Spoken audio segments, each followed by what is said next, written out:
cosas nuevas. Fotis ha hecho cosas nuevas, ha metido cosas nuevas, ha cambiado situación, estrategia, pero es evidente que los jugadores siguen siendo los mismos, exceptuando uno, que es el pívot que ficharon, Matt Thomas creo que es.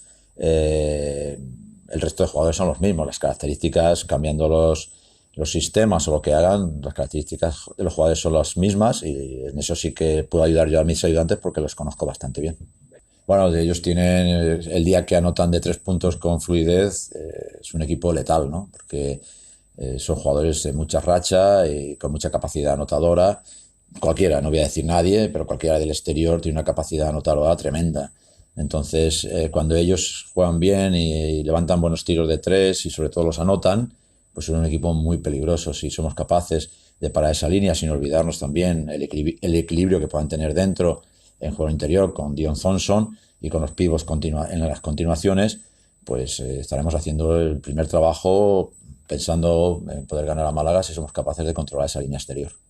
Bueno, yo de Málaga, como de todo pasado, me quedo con lo mejor, y con lo mejor es que he estado 2 temporadas y media allí, donde he trabajado muy a gusto, donde en la primera temporada jugamos muy baloncesto y quedamos, bueno, no entramos en los cuartos de final de la Eurocup, pero estuvimos haciendo muy buen baloncesto.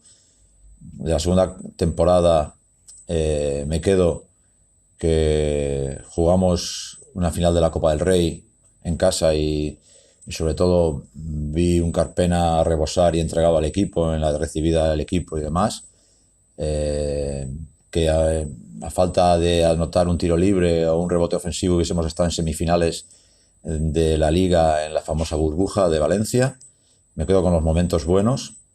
Me quedo que esta temporada, con muchas lesiones y con solo un base como Alberto Díaz, el equipo fue capaz de hacer récord en victorias visitantes y ganar 13 de 15 partidos esta misma temporada. Me quedo con eso, con las cosas buenas. Y también, sobre todo, digamos que va a ser especial porque me voy a enfrentar a jugadores que acababa de entrenar hace poco tiempo, y sobre todo a jugadores que le tengo mucho cariño, porque Jaime Fernández y Alberto Díaz debutaron conmigo con 17 años y los volví a encontrar en esta etapa, en su madurez, y disfruté de esos niños que hice debutar en su día en la Liga ACB. Me los encontré luego siendo jugadores maduros y de los cuales pues me han ayudado mucho, y por tanto por ese motivo va a ser especial. Y luego es un partido también que, si hubiese gente, también sería más especial. En este caso, como no hay gente, pues no es tanto, porque yo en Málaga me he sentido querido. Me he sentido querido en la vida normal, en la calle, en el Carpena, en los restaurantes, en los sitios me he sentido querido, y luego no tanto en redes sociales por un grupo. Entonces, como la vida, creo que de los que tenemos ya unos años y venimos de otras generaciones, es no lo virtual, sino la realidad, pues muy a gusto y muy agradecido a la estancia mía en Málaga. Entonces, dicho todo esto, pues solo tengo que pensar en cómo puedo ayudar a mi equipo para poder ganar